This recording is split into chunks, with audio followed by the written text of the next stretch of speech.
Hello everyone. Further here, you again have to get these made and then just get this accessory and you need to get the hair out and then beautifully tuck them into the shape of heart patterns like this, and then with the help of these flowery bands you need to tuck them.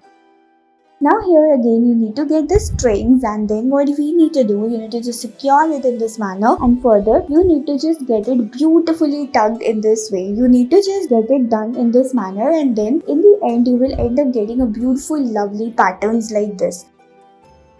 Further here, what are we gonna do? You have to get this ribbon and then you need to make a braid out of it and then just secure it into the form of a beautiful bun in this manner, and precisely you have to just secure it like this, and further you need to tuck them up with the help of these ribbons, and then this is gonna look even more beautiful and amazing. Isn't it cool?